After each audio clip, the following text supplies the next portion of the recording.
In the glamorous world of luxury automobiles and sizzling sports cars, where names of legendary families sparkle like chrome badges, it's often seen that over the generations, the power behind the company wheels have drifted away from the families whose names actually done the decals on the front of the vehicle. Think about Ferruccio Lamborghini, who saw his possible family empire shift ownership merely 11 years after revving up, or the Ferrari lineage, who had to watch as control of the prancing horse slipped from their grasp. Yet, amid this high-octane narrative of heritage and horsepower, there stands a surname that hasn't just clung to the steering wheel, but has floored the gas pedal on its legacy and fortune. In today's episode of Old Money Luxury, we share the saga of the Porsche family, steering a robust $55 billion automotive empire without any sign of slowing down. Indeed, this family tree is revved up with both engineering genius and controversial business practices, cutthroat corporate strategy and legendary design innovations, and generational wealth transfer that's sharper than a hairpin turn, as we describe the Porsche family, when $55 billion builds a luxury car empire. Hold on to your seatbelts, because the Porsche Piëch family, an iconic Austrian-German industrial dynasty, is riding high with an estimated net worth of a whopping 22.5 billion euros as of 2024, placing them firmly as Germany's seventh richest family. And at the helm of this high-octane empire is Wolfgang Porsche, born amidst the engine roars on the 10th of May 1943 in Stuttgart, Germany. A true gearhead from the cradle, Wolfgang is not just any business mogul. He's automotive royalty and grandson of Ferdinand Porsche, the legendary founder himself, steering the family legacy with a firm grip on the wheel at Porsche AG and Volkswagen AG. But this family's fortune isn't just about inheriting an enviable last name. It's built on a solid foundation of owning a hefty 31.9% of Porsche SE shares that control a 53.3% slice of Volkswagen AG, making them the puppeteers behind one of the globe's largest car manufacturers. Yet, their influence in the automotive universe doesn't end at corporate boardrooms. The 2022 IPO launch of Porsche AG alone pumped up 9.1 billion euros, valuing the iconic car maker at a jaw-dropping 73 billion euros in total. But why stop at cars? The Porsche portfolio is as diverse as it is deep, from tech startups across North America, Europe and Israel aiming to revolutionize mobility and industrial tech, to plush real estate spanning Germany, Austria and Switzerland. These folks know the art of spreading their bets. And then there's the high seas. The Porsche-designed Elan GT6 yacht is where luxury meets seaworthiness. Stretching an impressive 15.14 meters, this flagship vessel isn't just a boat. It's a floating monument of Porsche's dedication to sleek design and raw power. Certainly, it's a perfect match for those who like their champagne on the deck of a yacht that cuts through waves like a hot knife through butter. Not to be outdone, the Frauscher X Porsche 850 Phantom Air Electric yacht is a marvel of marine engineering. It's shorter, but no less sweet, spanning 8.67 meters of pure innovation with electric motors that zip through the water without so much as a whisper, and enough space to host a small soiree. But why keep it all sea level when you can fly? The Porsche family's private aviation fleet would turn any airline green with envy. The Cessna 680 Citation Sovereign Plus is just the start, boasting a range of over 11,000 kilometers and a speed that can outrun the sunset. And let's not forget the lineup of globals, from the 5500 to the 8000, each a sky palace with specs that could make a tech geek swoon. Indeed, whether it's on the Autobahn across the Atlantic or high above the clouds, the Porsche dynasty isn't just getting from A to B, it's truly making moves. However, this classic car clan isn't all squeaky clean polish when it comes to its business origins. Let's head back in time to find out exactly how they made their billions and what secrets lurk beneath the revving engine. The Porsche family name, with its roots deeply embedded in the fertile cultural soil of ancient Europe, offers a vivid panorama of history and heritage. You see, Porsche emerges from the Turkic word bogaris, a name that translates to wolf or snow leopard, creatures renowned for their cunning and resilience, and certainly a symbolic representation of a family lineage as fierce and adaptable as the animals it evokes. Furthermore, the name Bogoris, from which Porsche comes from, parallels the Slavic name Boris, underscoring a shared reverence for the wolf and snow leopard across cultures. Contrasting with the wild echoes of Porsche is the surname Piëch, the other half of the family dynasty, originating from the German Piëch, or small stone. Likely commemorating an ancestor known for their steadfast presence in stony, unforgiving terrains, this name too has travelled and transformed, appearing across Europe in various incarnations like Pichuta, Picha, and Pichuki, and even crossing linguistic borders to emerge as peace in English or as a charming first name.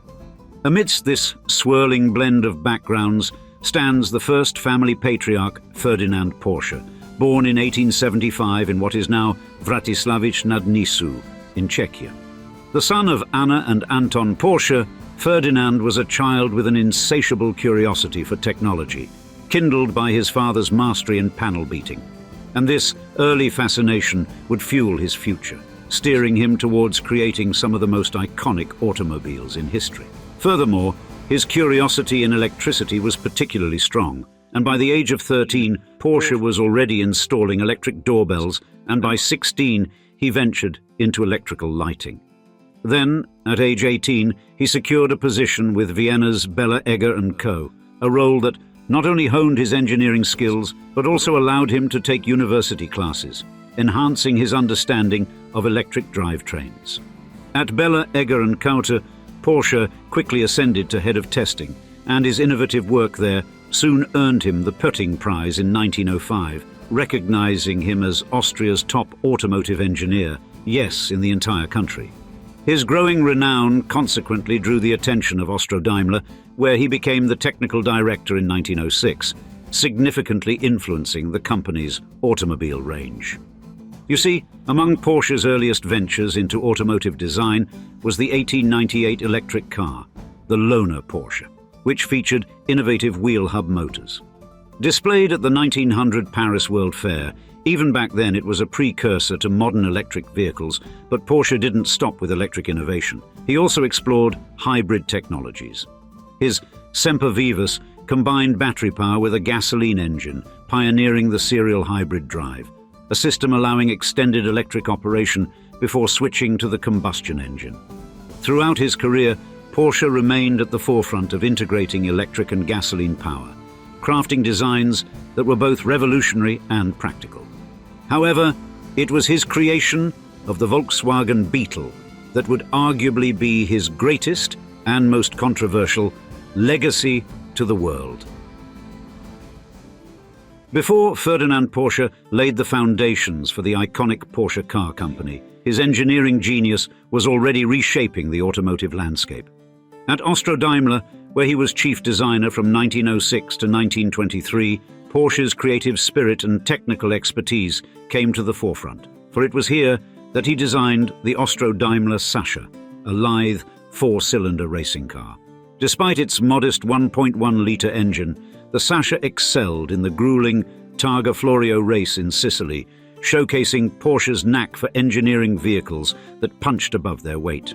Further demonstrating his versatility, Porsche developed the Marja, a robust 30-horsepower model named in honor of Mercedes Jelinek's sister, André Marja Jelinek.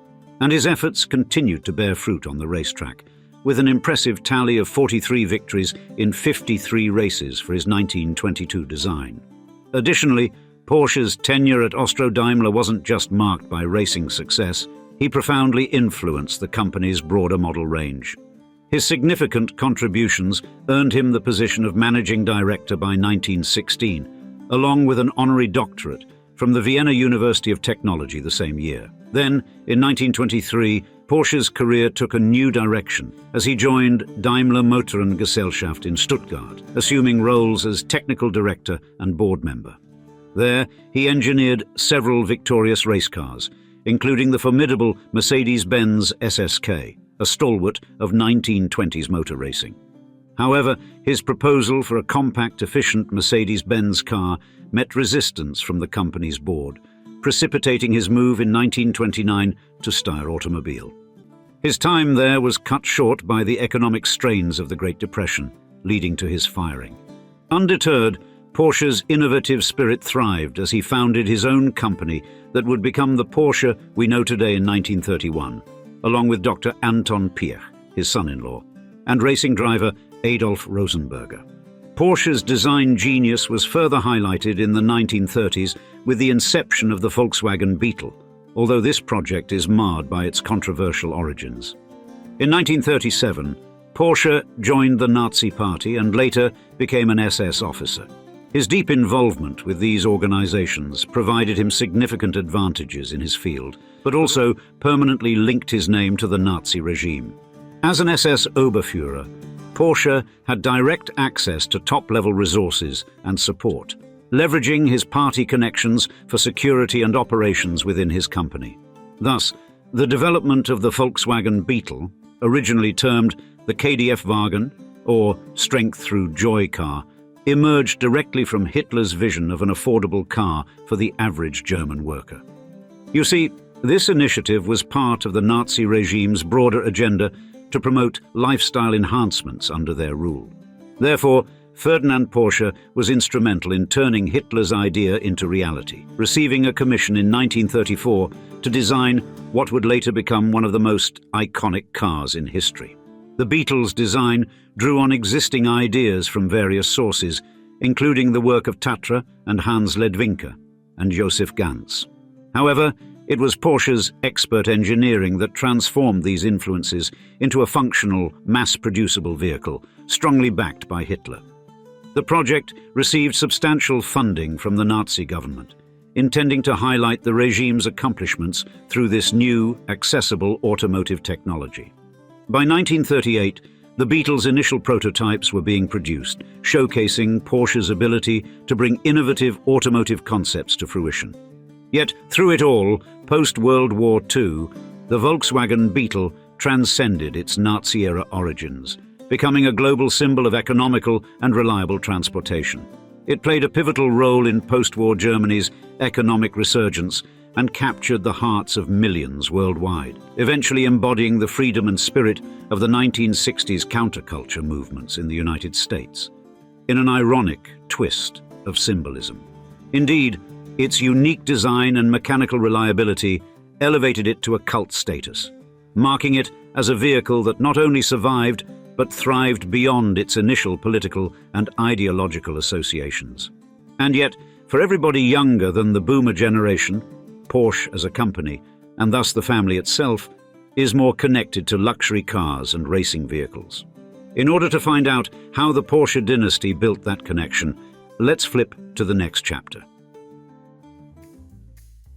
Anton Piëch, born into an intellectually rigorous Viennese lawyer's household on the 21st of September 1894, was destined to intertwine his fate with that of the burgeoning Porsche dynasty.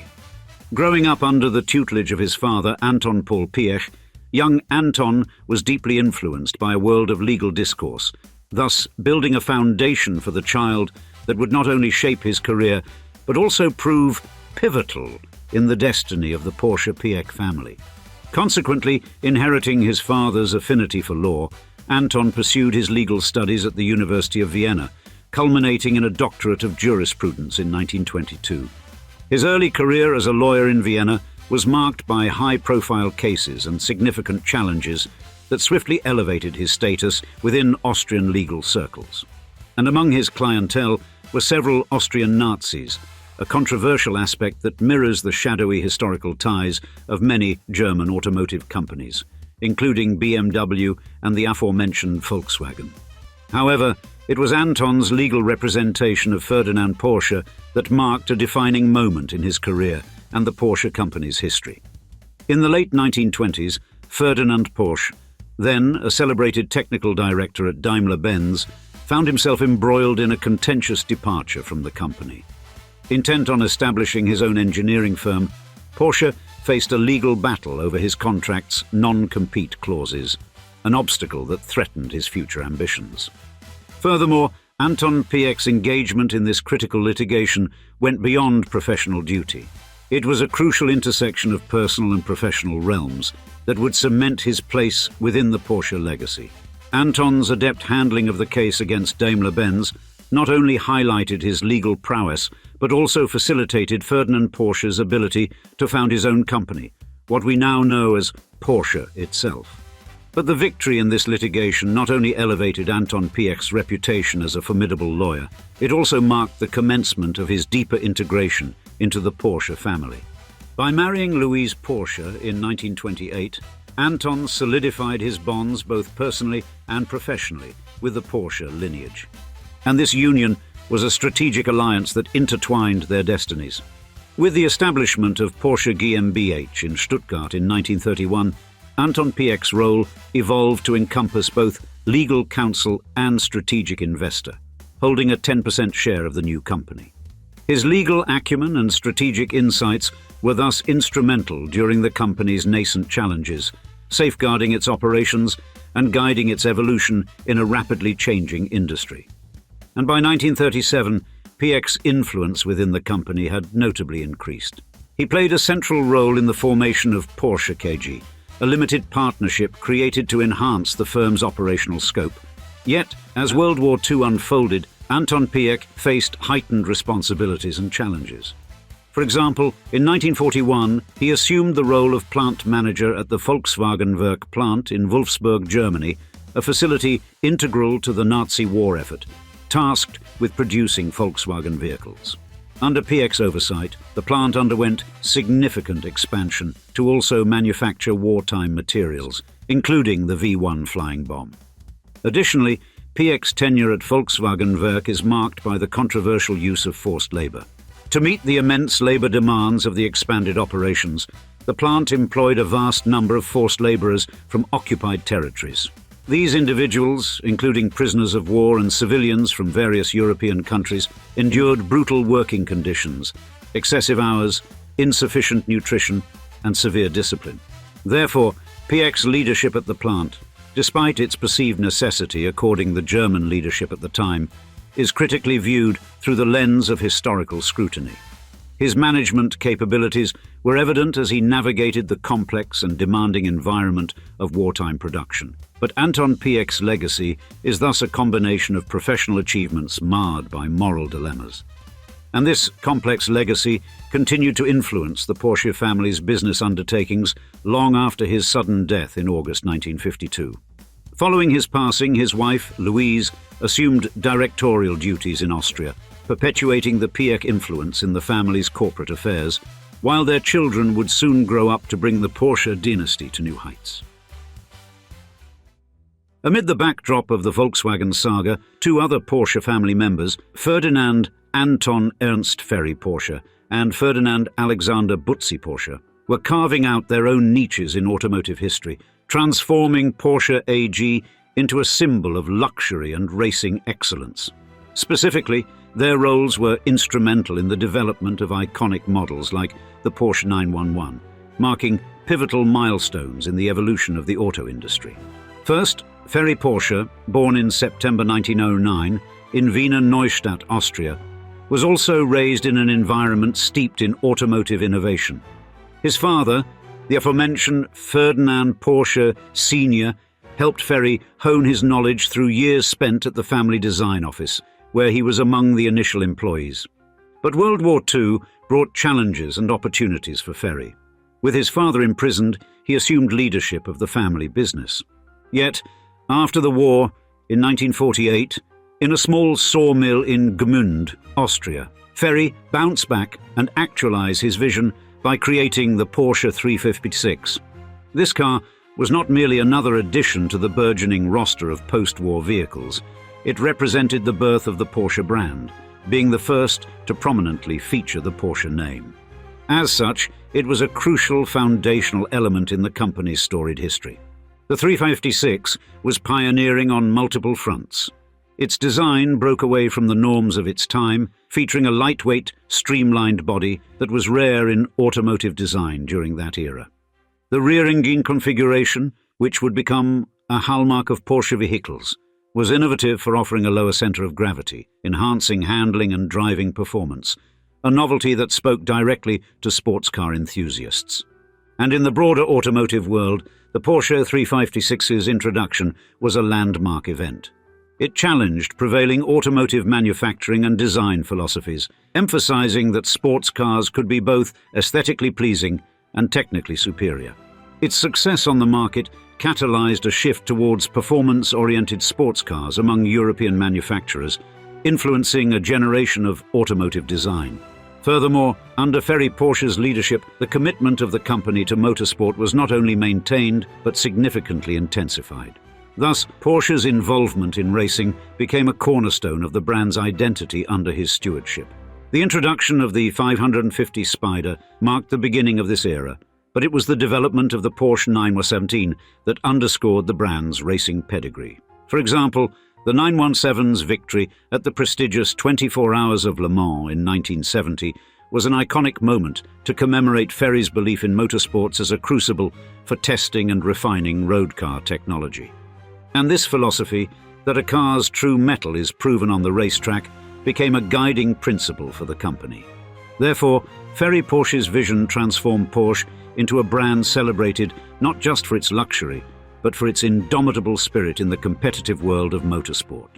Continuing this legacy, Ferry's son, Ferdinand Alexander Butzi Porsche, born on the 11th of December 1935 in Stuttgart, Germany, infused fresh energy into the family's automotive ambitions. Butzi, a graduate of the Ulm School of Design, left an indelible mark on automotive design with the creation of the Porsche 911 in 1963.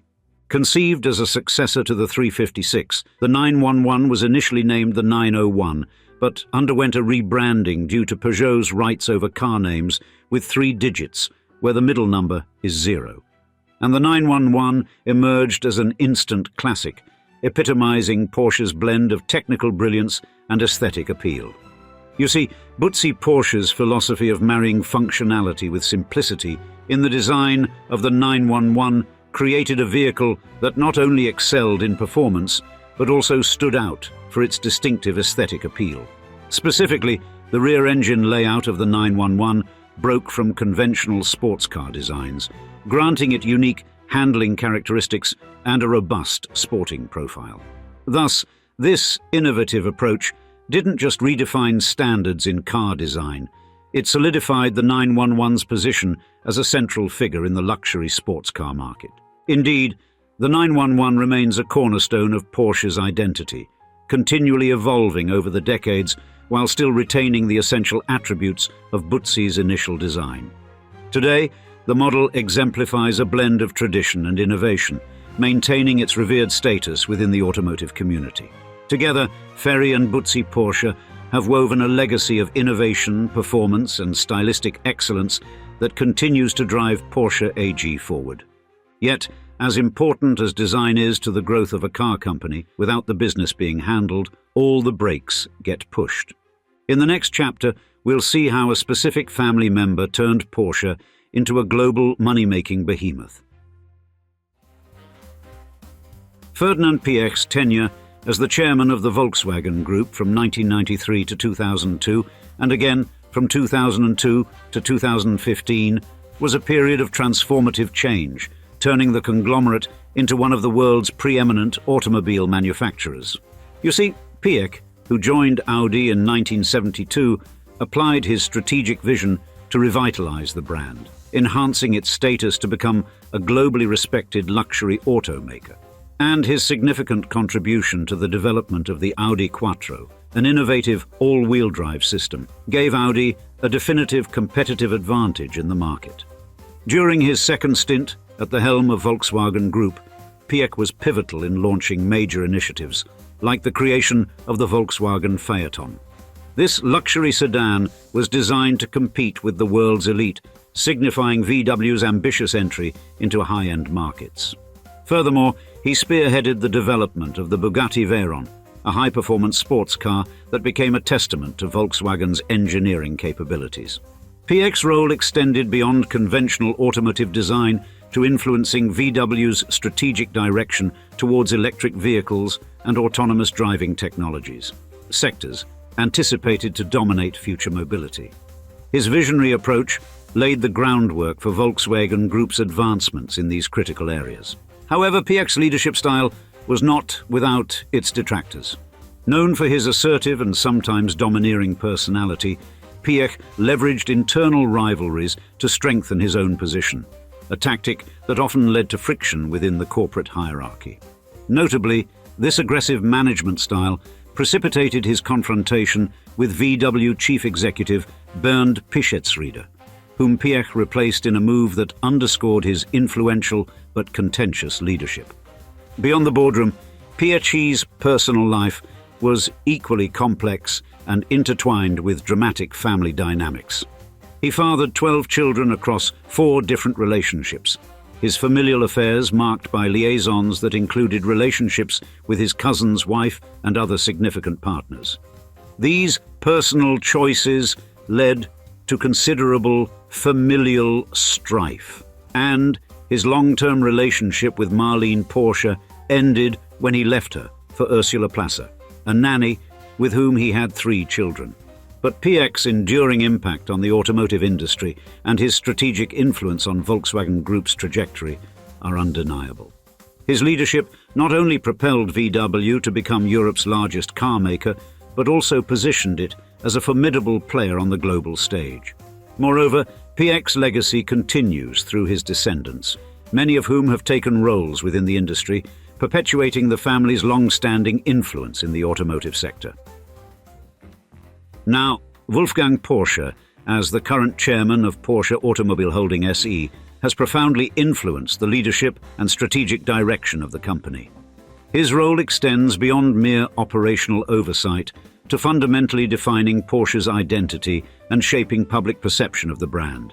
And he has been a key figure in significant decisions, including the strategic reorganization of Porsche AG in 1992, the diversification of its product portfolio, and the pivotal investment in Volkswagen AG in 2005. Under Wolfgang Porsche's stewardship, the company has adeptly navigated evolving market dynamics. It has made substantial investments in electric vehicles and digital technologies, preparing for a future where these elements will drive growth. Looking forward, Porsche is gearing up for its most ambitious array of product launches, with a pronounced emphasis on e-mobility and sustainability. The lineup includes the all-electric 718 and Cayenne set for release mid-decade, along with plans for an innovative electric SUV that will surpass the Cayenne in scale. And the company is not just evolving in terms of product offerings, but is also at the forefront of integrating cutting-edge technologies such as cloud computing, artificial intelligence, and big data analytics into its operations. Yet, as Wolfgang Porsche considers the future leadership of the company, succession planning has become a focal point. He has hinted at his nephew Ferdinand Oliver Porsche as a likely successor. Born in March 1961, Ferdinand Oliver Porsche is the son of Ferdinand Alexander Porsche and the great-grandson of the company's founder, cementing his deep ties to the brand's foundational values and vision. Already actively involved in key company committees, Ferdinand Oliver represents the next generation in the Porsche Piëch lineage, poised to continue the family's legacy in the automotive industry. And now, we'd like to see you in the comments. Which automotive family dynasty would you like us to feature next on this channel? We've already done the Quant family of BMW, and now the Porsche lineage. We try to make videos based on your suggestions, so please be sure to let us know below. And thanks again for joining us for another episode of Old Money Luxury. Cheers, until next time.